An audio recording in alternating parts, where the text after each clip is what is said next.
जो ब्रह्मचर्य पालन करता है रोग से लड़ने की सामर्थ्य आती है, शोक स्पर्श नहीं कर सकता, मोह पर विचार करने की सामर्थ्य आती, प्रमाद स्थिति नहीं रहती, अकर्मण्यता नहीं रहती, अकाल मृत्यु नहीं होती, ब्रह्मचारी कभी विचारों से दरिद्र नहीं होता है, चिंता नहीं होती, उसके हिंसात्मक वृत्ति नहीं होती, द्वेष नहीं होता, ईर्ष्या नहीं होती, अशांति नहीं होती। ब्रह्मचर्य समस्त दोषों का नाश कर देता है। ऐसे लगने लगा है कि छोटी छोटी चीजों पे कि मैं बहुत ज्यादा डिप्रेशन में चला गया। ये मन डराने लगता है कि तू बार बार ये तूने ये गलत कर दिया, तू अगर फिर भी नाम जप कर, श्री जी को प्रणाम कर, चल ये मन है बेवकूफ है, ये ऐसे बोलता रहता है। तुम्हें चिंता नहीं करनी, तुम्हें नहीं सोचना कि मेरे पाप लग जाएगा, बिल्कुल आज से नहीं सोचना, समझ रहे हो, बिल्कुल नहीं सोचना। और तुम्हें मन से लड़ना है, जब वो गंदी बात करे तो तुम्हें मानना है पागल तेरी बात नहीं है। एक साल से डिप्रेशन में चल रहा हूँ। अरे बिल्कुल खत्म डिप्रेशन आज से, नहीं मानना डिप्रेशन में तू, आज से तुझे स्वीकार्य नहीं करना कि मैं डिप्रेशन में हूं। स्वीकार करेगा? आज से तू डिप्रेशन में नहीं है। मन की खिलाफ बातों को तुझे काटना है। पागल आदमी की बात जैसे नहीं मानी जाती ऐसे तुझे स्वीकार नहीं करना। अच्छी बात कहे तो स्वीकार कर लेना, और जब गंदी बात करे तो स्वीकार नहीं करना, और डरना नहीं कि उसका कोई पाप आपको लगेगा।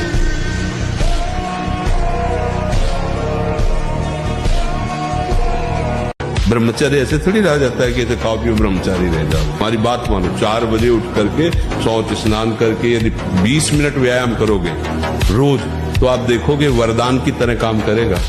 1 साल में आप बदल जाओगे। 1 साल चेहरा बदल जाएगा, जीवन बदल जाएगा। नाम जप करो, आध्यात्मिक शक्ति बढ़ाओ, व्यायाम करो, शुद्ध भोजन करो, शारीरिक शक्ति बढ़ाओ, अभी आप बलवान बन जाओगे। जब तक ब्याह ना हो तब तक ब्रह्मचर्य का भाव। ब्रह्मचर्य रहने के लिए व्यायाम आवश्यक है। अगर व्यायाम नहीं करोगे तो ब्रह्मचर्य नहीं रह पाओगे। व्यायाम नहीं करोगे तो आप किसी सेवा के लायक नहीं रहोगे। शरीर के ऐसे अंग हैं जिनको हमें क्रियान्वित करना है। देखो जो दंड बैठक मारते हैं उनके अंग दिखाई देने। मरना ही है ना तो लगा लंगोटी, मरना है तो ऐसा मर के अमर हो जा। मरने जैसा दुख सहना चाहता ना, लगा लंगोटी और 2 रोटी मांग के खाओ, रात दिन भजन कर, देख पूरे विश्व को हिला न दे तो कहे। मानो हम कह रहे पत्नी छोड़ दिए, परिवार छोड़ दिए, मैं अकेला हूं, तो मैं भगवान का भजन करके ऐसा तप करूंगा कि जिसको चाहूं झुका लूं। देश का अभ्युत्थान, अपना अभ्युत्थान, समाज का अभ्युत्थान एक ब्रह्मचारी ही कर सकता है, व्यभिचारी नहीं। तो ये मूर्ख लोग ये नहीं समझते कि तुम इंद्रियों की गुलामी स्वीकार करते हो या स्वतंत्रता, मन की गुलामी स्वीकार करते हो या स्वतंत्रता। 25 वर्ष तक ये ब्रह्मचारी रहे और फिर वो गृहस्थी में चला जाए, और 20-25 वर्ष गृहस्थ में रहे तो वो बहुत अच्छा गृहस्थ, और 25 वर्ष का ब्रह्मचारी जब संतान उत्पन्न करेगा तो बलिष्ठ और ज्ञानी और सर्वांग पुष्ट संतानें होंगी। और उसका महत्व ही नहीं समझा गया। बच्चे खिलवाड़ में जैसे दाद होती है, उसे खुजलाओ तो अच्छा लगता है पर बाद में फबद जाती है, पर दाद जैसा सुख मिलता है उसको खुजलाने का, और उसी को सुख समझता है। स्मृति शक्ति का नाश हो जाना, खड़े होने में चक्कर आना, कमर दर्द करना, गांठ दर्द करना, पढ़ाई में मन न लगना, भोजन अपाच्य, भोजन न पचने लगना, चिड़चिड़ा स्वभाव हो जाना, जरा सी बात में किसी को कटु वचन बोल देना, ये सब बातें आने लगेंगी जो वीर शक्ति का ह्रास कर देते हैं। ये सब दोष आ जाते। और वही 20-22 परिपक्व ब्रह्मचर्य और गृहस्थ में गया तो अब वो संतान उत्पत्ति क्रिया के बाद भी वो अस्वस्थ नहीं होगा, क्योंकि वो परिपक्व अवस्था हो गई। तभी तो हमारी शास्त्रीय पद्धति है, पहला ब्रह्मचर्य, फिर उसके बाद गृहस्थ, फिर वानप्रस्थ और संन्यास, या ब्रह्मचर्य, वानप्रस्थ और संन्यास। ब्रह्मचर्य सबकी नहीं है। और आजकल नए बच्चे ब्रह्मचर्य को कुछ समझ ही नहीं रहे, खिलवाड़ कर रहे हैं। वही खिलवाड़ बहुत भारी पड़ता है। जब वो जवान होते तो गृहस्थी लायक नहीं रह जाते, वो गृहस्थी लायक नहीं रह जाते, क्षमता नहीं रह जाती उनके अंदर, गृहस्थ धर्म की क्षमता ही नहीं रह जाती। ब्रह्मचर्य निश्चित मानो एक बहुत बड़ी सामर्थ्य है। बहुत बड़ी सामर्थ्य, इस पर विश्वास करो, थोड़ा ब्रह्मचर्य पर ध्यान दो। चाहे जो हो, गृहस्थ हो, बच्चे हो, कोई भी हो, अगर आप ब्रह्मचर्य पर ध्यान देंगे तो आपका सब कुछ बनने लगेगा। स्वार्थ परमार्थ सब आपके हाथ में आ जाएगा। और आप ब्रह्मचर्य से खिलवाड़ करते हैं तो प्रमाद, निद्रा, आलस्य, नाना प्रकार के मानसिक दंड, बेमतलब कल्पना दुख की होना, बेमतलब कल्पना भय की हो जाना, उससे भयभीत होकर डिप्रेशन में पहुंच जाना, ये सब उसके लक्षण है। ऐसे लोगों का कदापि संग न करें जो हस्त मैथुन करते हैं। जो ऐसे लोगों का कदापि संग न करें जो गंदी तरीके से वीर्य का नाश करते हैं। वीर्य संतानोत्पत्ति के लिए शास्त्र आदेश करता है, मनोरंजन के लिए नहीं। ये जीवनी शक्ति है, मनोरंजन का विभाग नहीं है। पहली बात, इस स्वप्न दोष से निकलने के लिए हस्त मैथुन को पूर्णतया बंद कर दिया जाए। अगर आप सदगृहस्थ भी हो चुके हैं तो कुछ महीने के लिए आप अखंड ब्रह्मचर्य का नियम लें, जब तक आपका वीर्यपात होना ठीक ना हो जाए। चाहे गृहस्थ हो चाहे विरक्त हो, ब्रह्मचर्य अत्यंत अनिवार्य वस्तु है, अत्यंत अनिवार्य। शास्त्रों में आता है, इतने वर्ष तक भजन किया, फिर स्त्री का सेवन किया तो पुत्र अमुख हुए, फिर ब्रह्मचर्य धारण किया, फिर ऐसे गृहस्थी का भी प्रयोग ऐसे थोड़ी कि पशुवत में बात थोड़ी है। संयम पूर्वक रहते हुए तो गृहस्थी महामोदमय मंगलमय होती। सूरवीर भगवान के भक्त, ज्ञानी, वैरागी ऐसे प्रकट होते। इसका कारण है ब्रह्मचर्य। भोजन तो सब साधारण ही पाते हैं, कोई ऐसा नहीं कि रबड़ी दूध घी, ऐसा नहीं। एक संयम से है वो ब्रह्मचर्य है। सबसे प्रधान कारण स्वस्थ और बलिष्ठ होने का ब्रह्मचर्य है। नहीं तो जैसे हम लोग हैं, हम क्या बलिष्ठ हो सकते हैं? रबड़ी रसगुल्ला तो खा ही नहीं सकते, किडनी फेल है, डायलिसिस होता है, क्या बलिष्ठ? तो जो कुछ भी कहीं भी अच्छा आपको दिखाई दे रहा है उसका कारण भगवान की शरणागति, श्री राधा नाम का प्रताप और ब्रह्मचर्य। ब्रह्मचर्य ही महान सामर्थ्य, परम पुरुषार्थ, भगवत प्राप्ति का प्रबल साधन है। परम सुख का, परम शांति का, परम स्मृति का, महान धृति का ये प्रधान साधन ब्रह्मचर्य है। जो इस साधन से हीन है वो मृत है। और अगर एक घर में 4 बच्चे हैं, किसी पिता के 4 लड़के हैं, उनमें से अगर एक ब्रह्मचारी बन जाएगा, वो जब देश के लिए, राष्ट्र के लिए, समाज के लिए अच्छा कार्य करेगा, उसकी माँ को गर्व होगा, उसके समाज के लोगों को, उसके पिता को गर्व होगा कि मैंने किसी कुत्ता बिल्ली को जन्म नहीं दिया, मैंने किसी गीदड़ को जन्म नहीं दिया, मेरी 9 महीने कोख में शेर ही पला है, जिसने देश धर्म की सेवा में लगा हुआ है। अब ऋषि दयानंद शेर ही तो थे, स्वामी विवेकानंद जी शेर ही तो थे, जितने भी क्रांतिकारी देश धर्म के लिए मर मिटे वो सारे शेर ही तो। ऐसे शेर पैदा हो और एक घर में से एक ब्रह्मचारी बन जाए तो भाई अच्छी बात है भैया। एक बार ब्रह्मचर्य खंडित होने पर 40 दिन तक ये मन कंट्रोल में नहीं रहता। गृहस्थ भोगने के लिए नहीं है, संतान उत्पन्न हो जाने के बाद, वंश परंपरा चल जाने के बाद पूर्णतः अपने मन को अपने कंट्रोल में कर लेना चाहिए। और ब्रह्मचर्य का पालन किए बगैर ये मन चंचल ही रहने वाला है। लाख कोशिश कर लीजिए, आपका मन भक्ति में नहीं लगेगा। कब तक नहीं लगेगा? बोले जब तक आप ब्रह्मचर्य का पालन नहीं करेंगे। अगर आप शुद्ध ब्रह्मचर्य रहना चाहते, स्वप्न दोष से निपटना चाहते, तत्काल व्यायाम कीजिए। 30 मिनट कम से कम। दंड है, बैठक है, और भी आसन है, योगियों ने बताए हैं। और फिर 20 मिनट कम से कम प्राणायाम कीजिए। और इसके बाद 30 मिनट तक कोई खान पान न कीजिए। प्राणायाम व्यायाम के 30 मिनट तक ना आप चाय पीजिए ना पानी। चाय तो बड़े बूढ़ों की बात है, आपका शरीर रोगी हो तो चाय की जरूरत क्या है? ब्रह्मचारी अपने आप में इतना चाय होता है कि उसे जरूरत ही नहीं दूसरे किसी गर्म पदार्थ पाने की। इतनी नव किशोर अवस्था, बिजली की तरह शरीर में स्फूर्ति, एकदम चमकता हुआ चेहरा। ब्रह्मचारी के चरण ऐसे पड़ते हैं जैसे आग में पड़ते हैं, क्योंकि ब्रह्मचारी होता है। थोड़ी देर में सो जाना, थोड़ी देर में सब चेहरे बुझे हुए, काय अंदर कई प्रश्न उत्तर, अंदर कई वासनाएं, ये सब मिटा दो। इनको मिटाने के लिए अवसर मिला है। कड़ा जीवन, तपमय जीवन, हाँ, एक नियमावली, जो समय उठने का उसी समय उठे, जो समय का शयन का वही समय, जो आहार का बस ठीक आहार के समय थोड़ा आहार ले लो। तो कम ब्रह्मचर्य नजर आता है। शर्माने की बात नहीं है, यहीं से सुधार होता है। अभ्यास गलत किया है, कोई भी देवता तुम्हें नहीं बचा सकता। गलत अभ्यास किया है, अपना नाश स्वयं कर रहे हो, किसी देवता या किसी का दोष नहीं। काले कर्म ईश्वर मिथ्या दोष लगा है। ये आचरण गंदे बंद करो बच्चा, नाम जप करो, सात्विक आहार करो, आधा घंटा दंड बैठक मारो, व्यायाम करो, दौड़ो, अभी सब ठीक हो जाएगा। अच्छा गुरुजी, युवाओं को जो है ब्रह्मचर्य के बारे में क्या कहना चाहेंगे? तो ब्रह्मचर्य के बारे में इतना ही कहूंगा, जितने भी मेरे अंदर फुर्ती है जी जितना भी जोश है जी जितना भी फोर्स है, जितनी भी शक्ति है, वो ब्रह्मचर्य के कारण जी। है। चीता जैसी फुर्ती, औलाद शेर जैसा जिगर अगर मेरे अंदर है तो ब्रह्मचर्य की शक्ति से है जी। और ब्रह्मचर्य को देने वाली श्री कामधेनु गौ माता के आशीर्वाद है।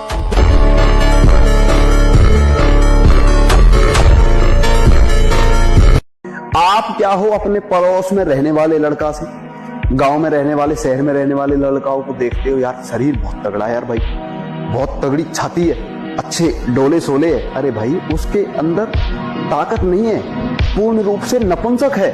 और जो इंसान पाउडर डिब्बा खाते हैं ना, कई बार बड़े बड़े वैज्ञानिक और डॉक्टर कह चुके हैं कि वो पूर्ण रूप से नपुंसक हो चुके हैं, उनकी औरतें उनको छोड़कर भाग गई। क्या करे भाई, जिनके अंदर ब्रह्मचर्य चरित्र की बच्चे पैदा करने की ताकत नहीं, और वो तुम्हें शिलाजीत खाने की सलाह देते। शिलाजीत कौन खाता है? गौ माता की कसम खाता है वो शिलाजीत, वो इंसान खाता है जो पूर्ण रूप से नपुंसक हो चुका है।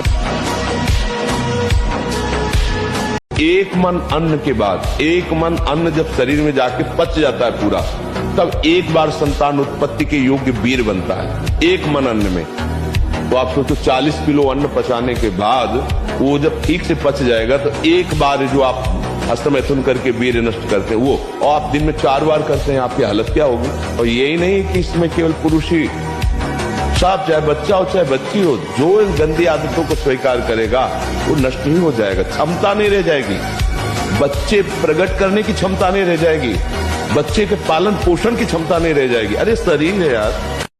तो शांति भी, स्मृति भी और आपके अंदर चमक भी, चेहरे में चमक आओगी, चमक करेंगे पाउडर लाग रहे तुम, ये करीमर ये तेल लाने छोड़ दो।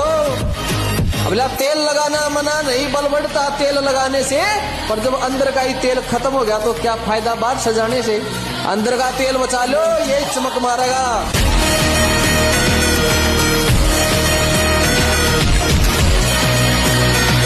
नवीन अवस्था है, बलिष्ठ शरीर है, एकांत स्थान है हरिदास जी, और आ रही है नौजवान वेश्या उनको भ्रष्ट करने। 3 दिन साज श्रृंगार करके आ रही है, लेकिन एक बार भी नहीं देखा। हरे कृष्ण कृष्ण कृष्ण हरे, महामंत्र की गूंज से वेश्या बदल गई और उनके हृदय में कोई परिवर्तन नहीं।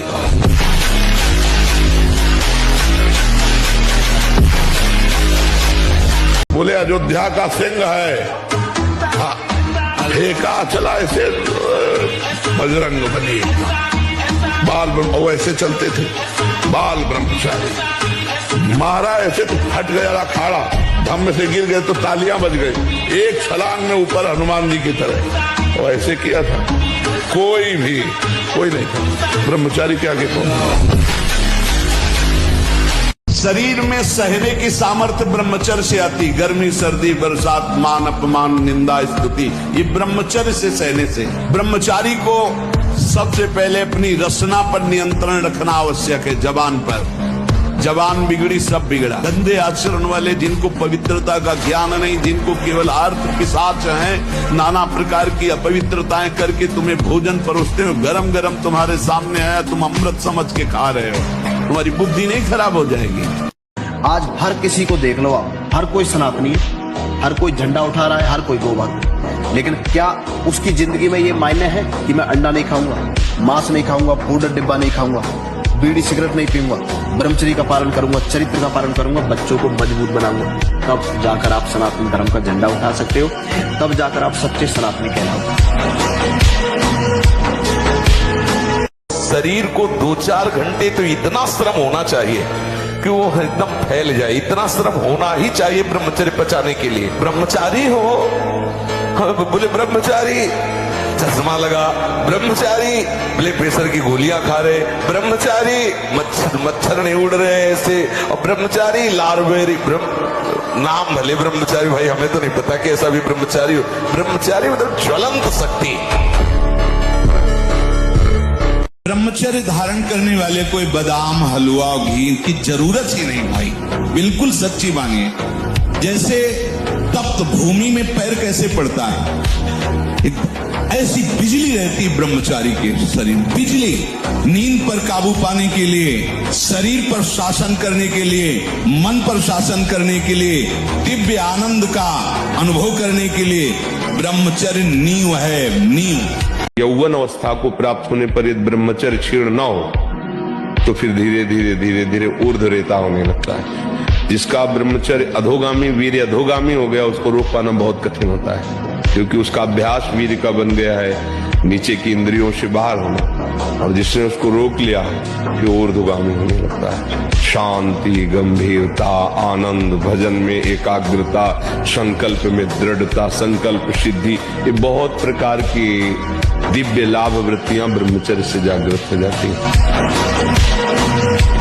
पहले साधक को चाहिए कि ये देख ले कि हमारे द्वारा कोई हस्त मैथुन आदि क्रियाएं जो निंदनीय क्रियाएं वो तो नहीं हो रही।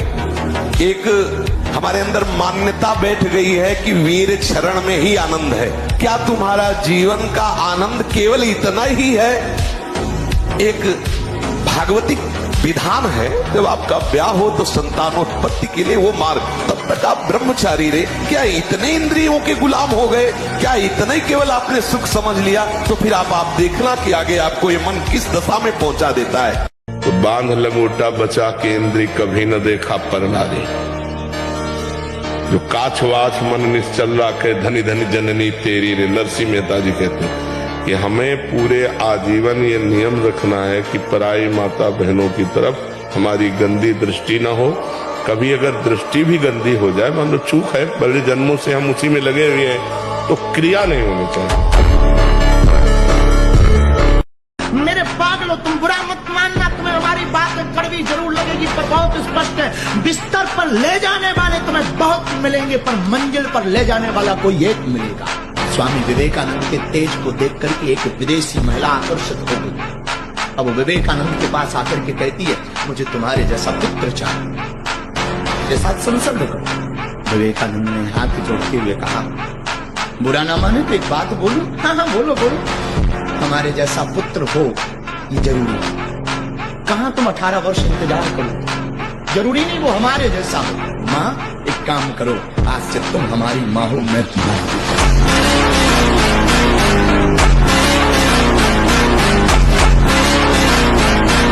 नौजवान लोग जो इस गंदी आदत में फंसे हैं उसका सपोर्ट हो रहा है। ऐसी फिल्में दिखाई जा रही हैं जिससे सपोर्ट है कि नॉर्मल बात है। ऐसे डॉक्टर कह रहे हैं कि नॉर्मल बात है। ऐसे कैसे नॉर्मल है? जो जीवनी शक्ति है उसका सर्वनाश किया जा रहा है, नॉर्मल बात है? हमारी तो समझ में आई कि कैसे तुम डॉक्टर हो, कैसे तुम मास्टर हो। डॉक्टर और मास्टर का मतलब एक माँ और पिता जैसा प्यार, वो मरीज के लिए, वो अपने विद्यार्थी के लिए। तुम अपने बच्चे का नाश कर रहे हो और कह रहे हो नॉर्मल बात है। अभी आप छेड़ना मत। जैसे लोग कहते ना, मैं बहुत परेशान हूं, कुछ करता नहीं, वैसा हो जाता है वैसा हो जाता है। तो आपको हम बता रहे, रक्त का स्वभाव है जैसे, ऐसे जैसे कट जाए ना तो उसका स्वभाव थोड़ी देर में गाढ़ा होने की कोशिश करेगा। तो इसकी आखिरी परिणति है वो वीर। उसका स्वभाव नहीं है बहना, उसका स्वभाव ऐसा है। सोचो, रक्त की आखिरी परिणति वो है वीर। और आप क्या कर रहे हैं? रोज कई बार आपका परिणाम क्या होगा? अगर रोज वो खून निकाला जाए तो आदमी की हालत क्या हो जाए? ये हस्त में तुम खोखला कर देता, हड्डी तक की शक्ति निकाल देता है। और कमर दर्द होना, माथा दर्द होना, ज्यादा विचार करने की सामर्थ्य न रह जाना, स्मृति न रह जाना। आज पशुता बढ़ रही है, पशुता बढ़ रही है। ये क्या हो रहा है? ये जो व्यवहार बन रहा है, ये धर्म में चलेंगे, इनका जीवन अच्छा होगा, ये पवित्र विचार वाले होंगे, ये भगवान को मानेंगे, कदापि नहीं मानेंगे। क्योंकि पहले से ही बुद्धि भ्रष्ट हो रही बच्चों की, तो आगे कैसे बढ़े? ब्रह्मचर्य ही महान सामर्थ, परम पुरुषार्थ, भगवत प्राप्ति का प्रबल साधन है। परम सुख का, परम शांति का, परम स्मृति का, महान धृति का ये प्रधान साधन ब्रह्मचर्य है। जो इस साधन से हीन है वो मृत है। क्या हमसे ज्यादा परेशानी होगी? दोनों किडनी खराब, दवाई लाने के लिए पैसे नहीं, पानी रखा है हम उठ के पी नहीं सकते, भीषण शरीर में कष्ट, भीषण बुखार, क्योंकि किडनी फेल, जरा में बुखार, खाने को क्या, रोटी मांग के लाओ। अगर वहां सब्जी मिलती तो लाल मिर्च ऐसी पड़ के मिलती थी, कुछ पा नहीं सकते थे। आप सोचो, पानी लाना है तो मुझे लाना है, पीना है तो मुझे पीना है। अगर मैं हारता तो कहां पहुंच जाता? क्या स्थिति होती? नहीं, मरना। और कदम पीछे, कोई दिन ऐसा नहीं जिस दिन सेवा ना की हो, जिस दिन सेवा में ना गए हो। गुरु जी की सेवा में जाना है, पहले अपने को स्वस्थ साबित करना है, सेवा नहीं लेंगे। मन भगवान को भी गलत साबित कर सकता है। इसकी चक्कर में जो फंस गए तो धज्जिया अच्छे अच्छे कांपते इससे, यह ऐसा देवता है। और गुरु कृपा पात्र से ये मन कांपता है। बस एक ही शब्द है, गुरु कृपा ही केवलम। भैया मैं आपके उस रूप को देखना चाहता हूँ जिस रूप में आपने लंका दहन करने के समय जो कनक भूधराकार शरीरा समर भयंकर अतिबल, उनका तुम देखने की क्षमता नहीं रखते, तो उनका भैया जरूर दिखाओ। तो हनुमान जी ने जे भी अट्टहास किया और रूप बढ़ने लगा भीम का पैमान, वो वही रोक दिया। बोले अभी पूरा नहीं है, अभी इतना ही है जितने कांप रहे थे भीम। वो मेरे पुत्र को लेकर अग्नि में प्रवेश करना चाहती है। परंतु आपके पुत्र के चेहरे पर तो कोई चिंता दिखाई नहीं पड़ती। उसने तो अपनी सारी चिंताएं आप पर छोड़ दी हैं। तो आप भी अपनी सारी चिंताएं मुझ पर छोड़ दीजिए ना महादेवी। पुत्र, तुम्हें भय तो नहीं लग रहा है? कैसा भय बुआश्री? मुझे तो आनंद आ रहा है। जैसे जैसे लगते मेरी और बढ़ रही है, मुझे विचित्र सी शीतलता का अनुभव हो रहा है। सर्वेश्वर, सर्वेश्वर,